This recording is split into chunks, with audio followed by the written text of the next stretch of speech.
होते हैं और इनको कैसे फॉर्म करेंगे, कितने टाइप्स होते हैं, इनके बारे में डिस्कस करेंगे। तो पहला पॉइंट आपका आता है कि अल्कोहल का फंक्शनल ग्रुप क्या होता है। क्या फंक्शनल ग्रुप, जिसके द्वारा आप आइडेंटिफाई करते हैं कि अल्कोहल है या नहीं है। तो अल्कोहल का जो फंक्शनल ग्रुप होता है वो क्या होता है, सिंगल बॉन्ड OH। और इस फंक्शनल ग्रुप को क्या बोलते हैं, हाइड्रोक्सिल ग्रुप। क्या बोलेंगे, हाइड्रोक्सिल ग्रुप। तो जहां कहीं पे आपका हाइड्रोक्सिल ग्रुप प्रेजेंट है उसे आप क्या बोलेंगे, अल्कोहल बोलेंगे। ठीक है ना। देखिए जो आपकी ऑर्गेनिक केमिस्ट्री है, आपको उसमें दो कंपाउंड के बेस पे कंपाउंड्स को पढ़ना पड़ता है। बहुत सारे कंपाउंड्स होते हैं, बट अगर आप मेनली देखें तो आप दो तरह के पढ़ते हैं, एलिफैटिक और एरोमेटिक। और एक साइक्लिक स्ट्रक्चर भी होता है, बट ज्यादा वो इंपॉर्टेंस नहीं होती उसकी आपके सिलेबस में। तो आप मेनली एनसीईआरटी के थ्रू जो पढ़ते हैं वो कौन कौन से पढ़ते हैं, एक एलिफैटिक और एक क्या, एरोमेटिक। तो जो आपके एल्कोहल है, एल्कोहल वो दो फॉर्म में डिवाइड हो जाते हैं। एक क्या हो जाता है, एलिफैटिक, और एक क्या हो जाता है आपका, एरोमेटिक। जो एलिफैटिक है वो हम इस वीडियो में डिस्कस करेंगे। तो जो पहला आपका टॉपिक है एलिफैटिक, एलिफैटिक में आपको इसको डिनोट किससे करना होता है, आर से। आर क्या होता है आपका, एल्काइल ग्रुप, जो कि आपके हाइड्रोजन और कार्बन के बेस पे ऐड होता है। और OH क्या है आपका, हाइड्रोक्सिल ग्रुप, हाइड्रोक्सिल ग्रुप। ठीक है। तो यहाँ पे अब हम देखते हैं, एरोमेटिक के बारे में हमें डिस्कस नहीं करना है, तो चलिए हम एलिफैटिक को समझते हैं। एलिफैटिक में पहला पॉइंट आता है आर। आर क्या होता है, एल्काइल ग्रुप आपको बताया गया, इसका फॉर्मूला क्या होता है, CnH2n+1। और सिंगल बॉन्ड में क्या ऐड रहेगा, फंक्शनल ग्रुप, जिससे हम आइडेंटिफाई करेंगे कि ये क्या है, अल्कोहल है। तो जैसे आपका CnH2n+1 दिया है, तो इसका मतलब यहाँ पे कार्बन नंबर लेना है, 2 से मल्टीप्लाई करना है, 1 ऐड करना है, जो आएगा उसको आप कार्बन नंबर के थ्रू पे, जैसे आप C1 रहता है तो क्या बोलते हैं, मेथ बोलते हैं। क्या बोलते हैं, मेथ। C2 रहता है तो क्या बोलते हैं, एथ। 3 रहेंगे कार्बन तो क्या बोलेंगे, प्रॉप। 4 रहेंगे तो क्या बोलेंगे, ब्यूट। और 5 रहेंगे तो पेंट। इस तरह 6 रहेंगे तो हेक्स। मीन्स इस तरह से आपके कार्बन नंबर जैसे जैसे बढ़ते जाएंगे वैसे वैसे आप प्रीफिक्स यूज करते जाएंगे। देखिए दो चीजें होती हैं नेमिंग में, चाहे वो जनरल नेमिंग हो चाहे वो IPAC नेमिंग हो। एक होता है आपका प्रीफिक्स जो पहले लगता है, एक होता है सफिक्स जो लास्ट में ऐड होता है। ठीक है। तो इसमें प्रीफिक्स में कार्बन नंबर के बेस पे हम meth, eth, prop, but, pent, hex, hept, oct, non, dec ऐसे यूज करते हुए जाते हैं। तो अगर प्रीफिक्स का नाम लो तो इसका मतलब सबसे पहले ऐड करना है, और मैं अगर सफिक्स का नाम लूँ उसको लास्ट में ऐड करना है। ठीक है। तो जनरल नेमिंग में इसी जगह एल्काइल हो जाता है, एल्काइल यहाँ पे आपका लिखा हुआ है ना। और IPAC नेमिंग में आप इसे क्या बोलेंगे, क्या बोलेंगे आप इसे, एल्केन। ठीक है ना। तो जब एल्केन बोलेंगे तो इसका नेम क्या हो जाएगा, एल्केन प्लस अल्कोहल में क्या लगाएंगे, क्या लगाएंगे, यहाँ पे आपको लास्ट में क्या दिख रहा है, ऑल।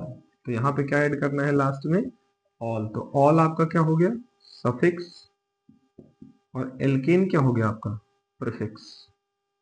तो इस तरह से प्रीफिक्स और सफिक्स मिला के आपका क्या बन जाएगा, IUPAC नेम। किसका IPAC नेम बन जाएगा, अल्कोहल का। क्लियर। तो कार्बन के कितने नंबर, जितने नंबर आप लेंगे उसके अकॉर्डिंग डबल का 1 मोर, है ना। आपका हाइड्रोजन हो जाएगा, और आप सिंगल बॉन्ड OH ऐड कर देंगे तो आपका फाइनली क्या बन जाएगा, अल्कोहल बन जाएगा। तो इतनी बातें क्लियर है। और जनरल नेमिंग के लिए आप क्या करेंगे, जनरल नेमिंग के लिए आपको क्या लिखना है, एल्काइल एल्कोहल। क्या लिखना है, एल्काइल एल्कोहल लिखना है। मीन्स जो आपका एल्काइल ग्रुप होगा, मीन्स जितने कार्बन नंबर होंगे उसमें आइल लगा देंगे, मिथाइल, इथाइल, प्रोपाइल, ब्यूटाइल, है ना। तो उसके बाद उसमें ब्यूटाइल बोले या ब्यूटिल बोले, आप ब्यूटिल भी बोल सकते हैं, प्रोनाउंसिएशन पे डिपेंड करता है। ठीक है ना। तो आप ऐसा यूज करते हैं, फिर ये आपके नेमिंग में आ जाता है। ठीक है। तो चलिए देखते हैं, प्रैक्टिस करते हैं कि क्या क्या नेमिंग हो सकती है। तो जैसे लेट कर लीजिए, हमने देखा कि जो हमारा IPAC नेम होगा वो किस में लिखा जाएगा, एल्केनॉल में। जनरल नेमिंग में क्या लिखेंगे, एल्काइल एल्कोहल। और हम कौन सा अल्कोहल पढ़ रहे हैं, एलिफैटिक। कैसा पढ़ रहे हैं, एलिफैटिक एल्कोहल। और इसका फॉर्मूला क्या होता है, CnH2n+1 into single bond OH। OH क्या है, हाइड्रोक्सिल ग्रुप, CnH2n+1 क्या है, एल्काइल ग्रुप। ठीक है ना। तो अब यहीं पे इसको हम किससे नोट कर देते हैं, R सिंगल बॉन्ड OH से। क्लियर है।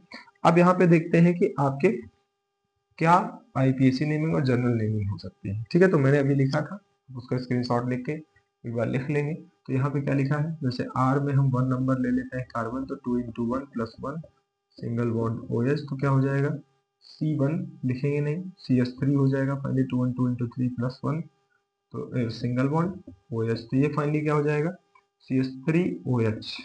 क्या हो जाएगा, CH3OH, है ना।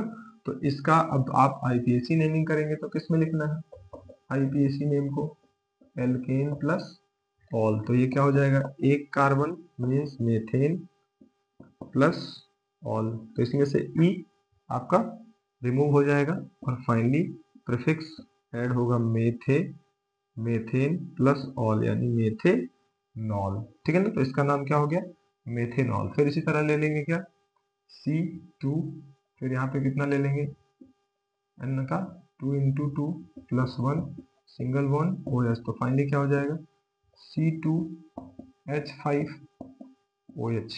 ठीक है। तो यहाँ पे फाइनली क्या हो जाएगा, 2 कार्बन हो गए, तो क्या हो जाएगा, एथेनॉल, क्योंकि एथेन में ऑल जोड़ देंगे, ई को हटा देंगे, रिमूव कर देंगे, तो फाइनली नेम क्या हो जाएगा, एथेनॉल। इसी तरह कार्बन नंबर 3 हो जाएगा, तो 2 × 3 + 1 सिंगल बॉन्ड OH, तो इस तरह से क्या हो जाएगा, C3H7 और सिंगल बॉन्ड में OH, तो फाइनली इसका नाम क्या हो जाएगा, प्रोपेनॉल। ठीक है। अब देखिए पेपर में क्लास 12th में है आप, तो it is not important that the formulas will be given in this type of structure, है ना। It can be given also in bond line structure, may be in आपका कंडेंस फार्मूला, है ना, किसी भी फार्मूले में दे सकता है। तो अगर कंडेंस फार्मूले में लिखेगा तो ये तो सेम रहेगा, CH3OH। अगर इसी को आपका किस में लिख देगा, इस वाले नेमिंग को अगर आपको लिख देता है किसने, कंडेंस फार्मूला में, तो क्या हो जाएगा, CH3CH2OH। ठीक है ना, देख रहे हैं ये क्लियर, 2 कार्बन 5 हाइड्रोजन OH। ठीक है, कंडेंस फार्मूला हो गया। फिर यही चीज आपको ऐसे कंडेंस फार्मूला में देगा, CH3CH2CH2OH, है ना। तो ये देखिए 3 कार्बन आपके दिए हुए हैं, 3 to 5 5 to 7 हाइड्रोजन दिए हुए हैं और OH दिया हुआ है। ठीक है ना। अच्छा, इसी की जनरल नेमिंग जब करते हैं तो ये तो IPAC नेमिंग हो गई, तो यहाँ पे जनरल नेमिंग करेंगे तो इसी में क्या लग जाएगा, आइल सफिक्स लग जाएगा, मिथाइल एल्कोहल। क्लियर। इसका क्या नेम हो जाएगा, 2 कार्बन है तो क्या हो जाएगा जनरल नेम, एथाइल और एथिल एल्कोहल। क्लियर। और आप इसे जनरल नेमिंग में फिर क्या बोलेंगे, प्रोपिल या फिर प्रोपाइल एल्कोहल,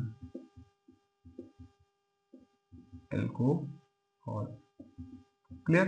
तो इस तरह से इनकी नेमिंग जनरल और IPAC हो जाती है और ये कंडेंस फार्मूला में राइटिंग हो जाती है। कंडेंस फार्मूला आपको लिखना नहीं आता, आप ऐसे स्ट्रक्चर बना लीजिए, तो सिलेक्ट कर लीजिए। यहाँ पे हमने लिया है प्रोपेन, तो 3 कार्बन आप खींचेंगे, इसके बाद हाइड्रोक्सिल ग्रुप 1 सिंगल ऑक्यूपाई करेगा। और यहाँ पे आपको पता है कार्बन के पास कितनी बॉन्डिंग होती है, 4। और सबसे पहले वो किससे बॉन्डिंग बनाता है, कार्बन कार्बन को डोनेट करता है, उसके बाद म्यूचुअल शेयरिंग होती है किससे, हाइड्रोजन के साथ। यहाँ पे 1 हाइड्रोजन 1 हाइड्रोजन 1 हाइड्रोजन, फिर यहाँ पे इसने इसको 2 दे दिया, इधर भी 1 दिया, इधर भी 1 दिया, तो दोनों देंगे, दोनों का म्यूचुअल शेयरिंग करेंगे, तो 1 1 1 1 और यहाँ पे सिंगल बॉन्ड OH। तो टोटल कितने कार्बन, 3 और हाइड्रोजन कितने, 7, तो C3H7 और यहाँ पे सिंगल बॉन्ड में OH। तो फाइनली आपको क्या मिल गया, ये CH3CH2CH2OH। तो बॉन्ड को रिप्रेजेंट नहीं करना है किसमें, आपके कंडेंस फार्मूला में। क्लियर। तो इसके बाद अगर इसी का बॉन्ड लाइन फार्मूला लिखते हैं, कैसा फार्मूला, बॉन्ड लाइन फार्मूला, तो आपको पता है सारे कॉर्नर्स पे आपका कार्बन प्रेजेंट रहता है, और ये जो लाइन होती है किसको शो करती है, बॉन्ड को शो करती है, ठीक है। और लास्ट में आप अगर सब ग्रुप्स लगाना चाहते हैं, जो ग्रुप्स दिए गए हैं, जो फंक्शनल ग्रुप दिए गए हैं उनको ऐड करते हैं, ठीक है। तो यहाँ पे जैसे कितने कार्बन है, 3 कार्बन है, हम बना रहे हैं प्रोपेनॉल का, है ना। तो इसका बना रहे हैं तो 3 कार्बन है, तो एक कार्बन यहाँ पे, एक कार्बन यहाँ पे, एक कार्बन यहाँ पे, और यहाँ पे फाइनली किसको लगा देंगे, OH को, क्लियर। तो कार्बन को रिप्रेजेंट किया जाएगा माइंड में, कॉपी में नहीं। तो यहाँ पे कुछ कार्बन में लिखा नहीं जाएगा, तो आपको इतना माइंड में लेट कर लेना कि यहाँ पे एक कार्बन है, यहाँ पे एक कार्बन है, यहाँ पे एक कार्बन, और ये वाला कार्बन जो होगा ये एक बॉन्डिंग शेयरिंग करेगा, तो इसके पास कितने होंगे, CH3 होंगे। मीन्स यहाँ पे एक्चुअल में लिखा क्या है, CH3। यहाँ पे क्या लिखा है, 2 बॉन्ड शेयर किया तो कितने हाइड्रोजन, 2 ही बचेंगे, क्योंकि 4 ही होता है इसके पास। यहाँ पे भी 2 बॉन्ड शेयर किया तो कितने हाइड्रोजन, 2 ही बचेंगे। तो इसको फाइनली लिखा कैसे जाएगा, इस तरह से, यहाँ पे OH, और आपसे पूछेगा कि इसकी IPSC नेमिंग क्या है, तो इस चीज को भी थोड़ा सा ध्यान रखेंगे, ठीक है। अगर आपका जनरल नेमिंग है तो एल्काइल एल्कोहल, IPSC नेमिंग है तो एल्केनॉल के फॉर्म में लिखना है, क्लियर। अब हम देखते हैं types of alcohol, types of alcohols. जो टाइप्स ऑफ एल्कोहल्स होता है, इनसे जब क्वेश्चन पूछा जाता है तो बहुत इंपॉर्टेंट टॉपिक भी बन जाता है ना। तो अब इसमें देखेंगे, अब टाइप्स ऑफ एल्कोहल में देखेंगे कितने टाइप ऑफ एल्कोहल होते हैं, ठीक है ना।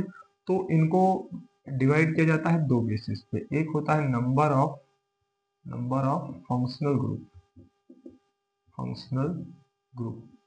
तो जो फंक्शनल ग्रुप है इसका क्या है, सिंगल बॉन्ड OH। जैसे जैसे इसका फंक्शनल ग्रुप बढ़ता जाएगा वैसे वैसे इसकी नेमिंग में चेंज आता जाएगा, और नेमिंग के साथ साथ इसमें हाइड्रोक्सिल ग्रुप का नंबर भी क्या होगा, इंक्रीज होगा। तो इसी के बेस पर जैसे इसके नंबर इंक्रीज होते हैं इनको डिवाइड कर दिया जाता है। जैसे 1 रहेगा तो क्या बोलेंगे, मोनोहाइड्रिक, 2 रहेगा तो क्या बोलेंगे, डाईहाइड्रिक, 3 रहेगा तो क्या बोलेंगे, ट्राईहाइड्रिक, ठीक है। और इसी के बाद मोनोहाइड्रिक है तो जैसे क्या लिख दिया, CH3 CH2 OH, ठीक है। फिर जैसे डाईहाइड्रिक है तो लेट कर लीजिए, ले लिया CH2 OH CH2 OH, है ना। और लेट कर लीजिए कि ट्राईहाइड्रिक है, या इसी की जगह पे हम क्या लिख सकते हैं, पॉलीहाइड्रिक, फाइनली पॉलीहाइड्रिक लिखते हैं, अच्छे से समझ में आएगा। पॉली का मतलब 2 से ज्यादा। तो पॉलीहाइड्रिक में हम एक आपका ही एग्जांपल लेते हैं, बायोमोलिक्यूल जिसका नाम क्या है, C6H12O6। यहाँ से इसका स्ट्रक्चर भी देख लेंगे और इसमें हाइड्रोक्सिल ग्रुप भी देख लेंगे, ठीक है ना। तो इस तरह से, या एक और एग्जांपल में ले लेते हैं CH2OH, और यहाँ पे ये आपका हो जाएगा CHOH, और यहाँ पे CH2OH। तो कितने कार्बन है, 1 2, और ये सिंगल बॉन्ड, ये सिंगल बॉन्ड, यहाँ पे 1 2 3 4, है ना। तो इसको भी देख लेंगे, ठीक है। तो चलिए अब देखते हैं, यहाँ पे मोनोहाइड्रिक का मतलब हो गया कि हाइड्रोक्सिल ग्रुप का नंबर कितना होगा, 1 होगा, तो मोनोहाइड्रिक बोलेंगे। हाइड्रोक्सिल ग्रुप जब एक ही अल्कोहल के कंपाउंड में 2 हो जाए तो उसे क्या बोलेंगे, डाईहाइड्रिक। जैसे इसका अगर नेमिंग करें तो इसका क्या हो जाएगा, आप जान रहे हैं 2 कार्बन है तो 2 कार्बन पे सर एथेन, और लगा देंगे ऑल, तो एथेनॉल हो जाएगा। यहाँ पे सफिक्स में लगाते वक्त तो ऑल ही ऐड करना है, ऐसा नहीं ऐड करना है कि वो ए जैसा दिखने लग जाए, ठीक है। CH2OH लगाए तो इसका IPSC नेमिंग करेंगे तो आपको पता है कितने, 2 कार्बन, तो यहाँ पे क्या हो जाएगा, एथेन। और एथेन के साथ साथ इसमें क्या है, 1,2 डाईऑल, क्या हो जाएगा, एथेन 1,2 डाईऑल, ठीक है। इसकी नेमिंग हो जाएगी। यहाँ पे इसकी नेमिंग करेंगे तो लेट कर लीजिए, पहले इसको ले लेते हैं, CH2OH CHOH, और यहाँ पे CH2OH। तो इसकी नेमिंग में क्या हो जाएगा, 1 2 3 कार्बन है तो कितने कार्बन, 3, तो क्या हो जाएगा, प्रोपेन, है ना। और उसके बाद कितने पे, 1 2 3 ट्राई ऑल, क्लियर। तो इसे क्या बोलेंगे, पॉलीहाइड्रिक। ग्लूकोज का स्ट्रक्चर लेना चाहते हैं आप तो ले लीजिए, यहाँ पे क्या हो जाएगा, CH2 CHO, और ये CHOH का होल 4, और यहाँ पे CH2 OH तो आपको दिख रहा है इसमें हाइड्रोक्सिल ग्रुप 4 यहाँ, एक यहाँ, तो ये कितने हो गए, 5 हो गए। तो इनको क्या बोलते हैं, एल्डो पेंटोज और keto, sorry aldo hexose and keto hexose, ठीक है ना। तो इस तरह से मोनोहाइड्रिक, डाईहाइड्रिक और पॉलीहाइड्रिक अल्कोहल हो जाते हैं, ठीक है। फिर इसका सेकेंड टाइप जो होता है वो आपका होता है कि आपके total highest carbon chain number इधर भी बन रही है, इधर भी बन रही है, तो ये वाली चेन लेंगे तो यहाँ पे देखेंगे टोटल कितने कार्बन, 3। लेकिन सेकंड सेकंड नंबर पे आपको क्या मिल रहा है, मिथाइल मिथाइल, तो आप क्या लिखेंगे 2,2 डाई मिथाइल, और टोटल कितने कार्बन है, 1 2 3 कार्बन। तो प्रोपेन, प्रोपेन और यहाँ से ई सफिक्स हट जाता है, जब आईपीएसी लिखते हैं तो ई हट जाएगा। प्रोपेन और किस नंबर पे है, 1 ऑल, 1 ऑल, तो 2,2 डाई मिथाइल प्रोपेन 1 ऑल हो जाएगा, क्लियर। और उसके बाद अगर आप इसको बताना चाहते हैं कैसा एल्कोहल है, प्राइमरी, सेकेंडरी या टर्सरी, तो आप देखेंगे यहाँ पे OH ग्रुप जो जुड़ा हुआ है अल्फा कार्बन के साथ, तो 1 कार्बन ही ऐड है इससे, तो इससे तो 1 कार्बन ऐड है ना, तो इससे कितने ऐड है, इससे मतलब नहीं है आपको, इससे मतलब। तो यहाँ पे ये आपका क्या हो जाएगा, 1 डिग्री एल्कोहल, क्लियर। फिर उसके बाद आपका ये दिया है कंपाउंड, तो यहाँ पे आपको दिख रहा है कि आपका लॉन्ग चेन ये बन रहा है 4 कार्बन का, ठीक है। तो इसमें क्या हो जाएगा, इधर से काउंटिंग करेंगे तो 2 नंबर पे मिथाइल, 2 मिथाइल, और यहाँ पे क्या हो जाएगा, कितने कार्बन टोटल, ब्यूटेन, ब्यूटेन में ई आपका सफिक्स नहीं रहेगा, और किस नंबर पे, 2 ऑल।